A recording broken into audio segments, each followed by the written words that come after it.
नर्मदे हर।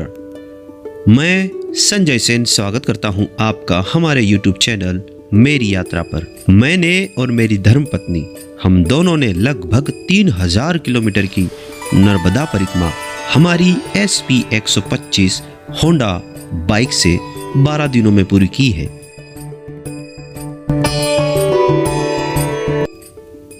नर्मदा परिक्रमा का ये एपिसोड नंबर 1 है, जिसमें हम हमारे घर से ओमकारेश्वर गजानन आश्रम पहुंचे थे, जहां हमने ओमकारेश्वर ज्योतिर्लिंग दर्शन करके दूसरे दिन सुबह संकल्प पूजा कर नर्मदा परिक्रमा का शुभारंभ किया था।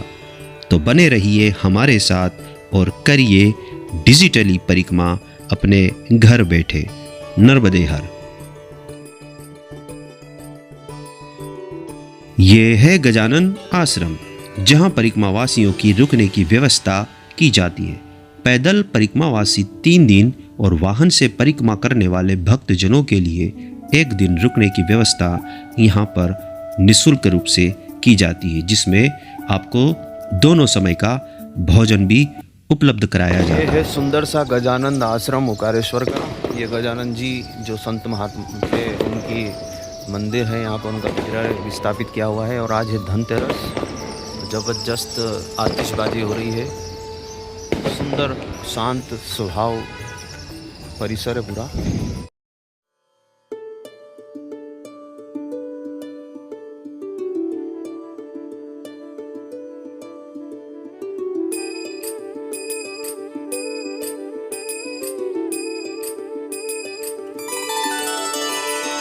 सर्वव्यापी तू प्रचंड महाकाय, आदिशक्ती तू नरमुंड मालाधार, तुझ्या नीना जीवनास अर्थ साकार, महाकाय तो सगुण निराकार। ओम नमः शिवाय। ओम नमः शिवाय।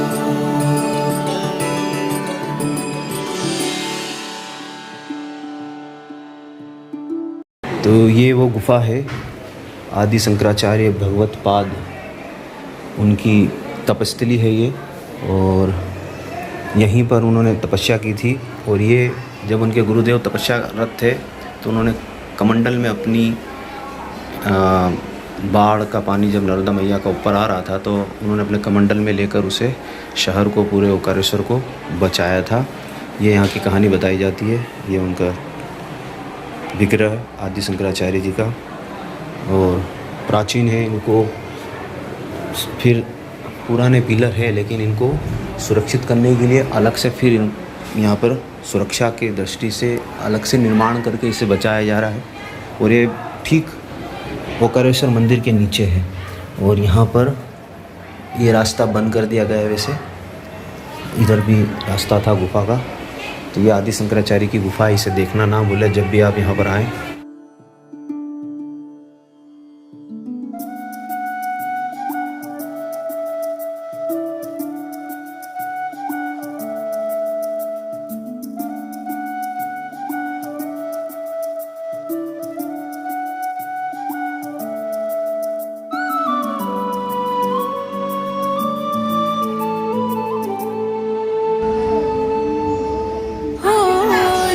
शक्ती तुझ लान, तुझ चरणी माता, तूच माझा पितान, तूच माझी माता।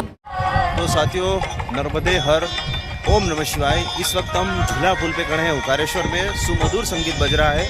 मेरी आवाज़ हो सकता कम आ रही हो आपको। और आज है धनतेरस।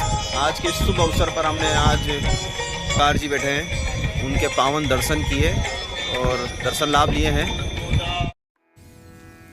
गजानन आश्रम में परिक्रमावासियों के लिए 3 बड़े बड़े हालों की व्यवस्था है, जहां पर परिक्रमावासी सैकड़ों की तादाद में आकर अपना डेरा जमाते हैं, जिनके लिए निःशुल्क व्यवस्था यहां पर 3 दिनों के लिए की जाती है। इन हाल में सर्व सुविधा युक्त बिजली, पंखे और शौचालय की व्यवस्था परिक्रमावासियों के लिए बड़े प्रेम प्यार से की जाती है। साथ में उन्हें बिछाने के लिए एक फोम वाली मैट भी दी जाती है।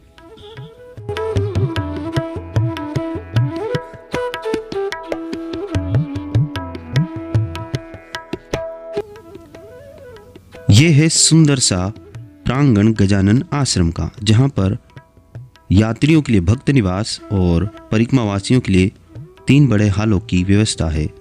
सुंदर बगीचे में गजानन संत महात्मा उनका सुंदर सा संगमरमर वाला मंदिर स्थापित है, जहाँ भक्त दर्शन करते हैं और आशीर्वाद प्राप्त करते हैं।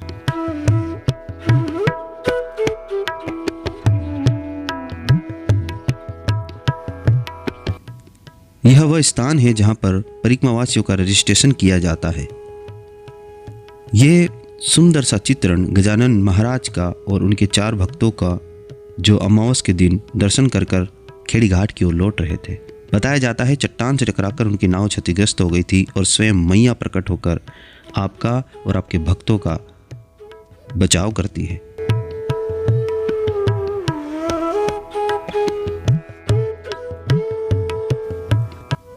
शाम को ओंकारेश्वर के दर्शन करने के पश्चात सुबह हम ममलेश्वर के दर्शन करते हैं और पहुंच जाते हैं गौ घाट पर, जहां अनिल जी महाराज के द्वारा संकल्प विधि पूरी करवाई जाती है।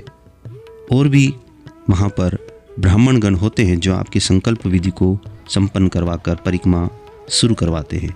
ये वही स्थान है गौमुख घाट, जहाँ पर परिक्रमावासी पहुँचते हैं और मैया का संकल्प उठाते हैं, यानी परिक्रमा के लिए संकल्प उठाना आवश्यक होता है। नाभ्या आसीत् अन्तरिक्षं चेष्णोद्योः समवर्तत पद्भ्यां भूमिरिषश्रोत्रान् तथा लोकान् कल्पयन् प्राणदा पानदा व्यानदा वर्जोदा वर्योदान्यास्वन्तु एते पावकोऽस्मेऽप्यगुं शिवो भव प्राणाय स्वाहा पानाय स्वाहा व्यानाय स्वाहा उदानाय स्वाहा समानाय स्वाहा ब्रह्मणे नमः। मध्यपानीयं हस्तपक्षां मुखपक्षां समर्पयामि। करोद्वर्तनार्थे चंदनम चर्चयामि। एक बार और तिलक करो मैया को। करोद्वर्तनार्थे चंदनम चर्चयामि। मुखवासार्थे पुंगिफलं ताम्बूलं स्वयं दक्षिणां समर्पयामि। ओम जय जगदानंदे मैया जय आनंद कंदे ब्रह्मा हरिहर शंकर रेवा शिव हरि शंकर रुद्रे पालन्ति। ओम जय जगदानंदी देवी नारद शारद तुम वरदायक अभिनव पद चंडी मैया अभिनव पद चंडी। सुर नर मुनि जन सेवत सुर नर मुनि जन ध्यावत शारद पदवन्ति। ओम जय जगदानंदी देवी धूम्रकवाहन राजता वीणा वादन्ति मैया वीणा वादन्ति। झुमगद झुमगद झुमगद जननन जननन जननन रमति राजन्ति। आ जाओ, आसन लगाओ, नहीं तो पतली गली से आगे निकलो। इथे काही तुमच्या बापाची ठेव नाही आहे आणि तुम्ही काही त्याचे पाहुणे नहीं है, ठीक है। आप उसके कोई दामाद नहीं हो, उसने आपकी सत्कार करना है। चलते चलते लघु शंका लगी तो बैग निकाल के रखना है, ठीक है। और जहाँ भी हमें लघु शंका बैठना है ऐसी 3 बार ताली बजाना है। जगह को प्रार्थना करना, अदृश्य अदृश्य कोई शक्ति हो मुझे क्षमा करे, मैं यहाँ लघु शंका के लिए बैठ रहा हूँ या दीर्घ शंका के लिए बैठ रहा हूँ। लक्षात येतं काय बोलतो मी? हाँ, मैया का पानी शौचादि विधि के लिए ले जाते समय उस जल को पहले क्या करना है? फूकना है। क्या करना है? फूकना है और फिर बाद में उसका यूज करना है। तो तीर्थ का अपव्यय करने का दोष आपको नहीं लगेगा। किसी भी मंदिर की परिक्रमा नहीं लगानी है। इसके अतिरिक्त आप स्नान करते समय कमंडल से स्नान करना है, लुटिया से स्नान करना है। डुबकी नहीं लगाना है, तैरना नहीं है मैया में, कोई भी हाँ साबुन नहीं लगाना है, ठीक है। और कोई भी गंदगी नहीं करना है घाटों पे। जहाँ भी हम आश्रम में जाए वहाँ सेवा करो, क्योंकि वो आश्रमधारी साधु रहेगा, महात्मा रहेगा और मांग के लाते हैं। हमारा काम है मांग के लाना और खिलाना और खाना, ठीक है। तो वहाँ फुकट नहीं खाना किसी के, कुछ ना कुछ सेवा करो। बर्तन तो भी साफ करो, झाड़ू तो भी लगाओ। उसको दिमाग मत बताओ, उसके पास बहुत दिमाग है, तभी वो मांग के ला रहा है, 4 लोगों की खिला रहा है। ऐसा करना चाहिए, वैसा करना चाहिए। महाराष्ट्रात लोक जास्त सवय असते उपदेश करायची, अजिबात करायचं नाही आणि नाव घालवायचं नाही महाराष्ट्रात, ठीक है। समुद्र पार करते समय आपको इस बॉटल में से समुद्र में डालोगे थोड़ा जल चलेगा, लेकिन समुद्र का जल इसमें नहीं भरना है। अभी वहाँ है ना गलत परिपाटी चालू हो गई है, डालते हैं और भरते हैं। इसमें अगर समुद्र का जल भरोगे तो ये नर्मदा नहीं रहेगी, जल में खारापन आ जाएगा, ये समुद्र हो जाएगा। बात समझ रहे हो? उसी प्रकार से अमरकंटक में डालने की आवश्यकता नहीं होती, वहाँ से भरना पड़ता है। पहले जो परिपाटी थी, पहले समुद्र में डालते थे और अमरकंटक से भरते थे। अभी क्या है, महाराष्ट्रीयन लोकांचं ऊत आलेला आहे, ऊत परिक्रमा, हौसे नवसे गोसे ज्याच्या मनात आलं ते चाललं परिक्रमा। बहुत भीड़ भाड़ हो गई है परिक्रमा मार्ग में, तो वो क्या 10-10, 20-20 रुपए के लोभ से वो क्या करते हैं, पानी डालते हैं और भरते हैं। प्राचीन परिपाटी समुद्र में डाला जाता था और अमरकंटक से भरा जाता था। अपने को इतनी योग्यता नहीं है, अपना कोई सामर्थ्य नहीं है, ना तो इतनी भक्ति है, ना तो इतना तप है अपना कि मैया हम ओमकारेश्वर से उठाए और अमरकंटक में ले जाके डाले और वहाँ से फिर वापस मैया आए। समुद्र में डाला जाता था और अमरकंटक से भरी जाती थी। अगर आपका हम पर विश्वास है तो ये बॉटल कहीं पर भी मत खोलिए, आपको कोई दोष नहीं लगेगा।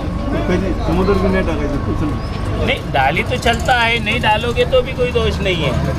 और वहाँ तो अमरकंटक में डालना ही नहीं, वहाँ से भरी जाती है। आपको लगता है ये बॉटल भरी है तो आप एक दूसरी बॉटल ले लो, वहाँ से और भर लो, कोई दिक्कत नहीं है उसमें। लेकिन वहाँ डालना उचित नहीं है, डालना उचित नहीं है। ठीक है ना, मेरा काम है बताना। किसी भी मंदिर की परिक्रमा नहीं लगानी है, बिना स्नान के चलना नहीं है। स्नान संध्या करो, आरती पूजा करो, नहीं तो उठा नहीं उठा, आंखें मलते हुए चला लो, झोला झंडा लिया, गया नहीं गया, ढंग से धोई नहीं धोई, चलते हैं ऐसे चलते हैं, ऐसा नहीं चलना है। पंढरपूरची वारी नहीं ही नर्मदा परिक्रमा है।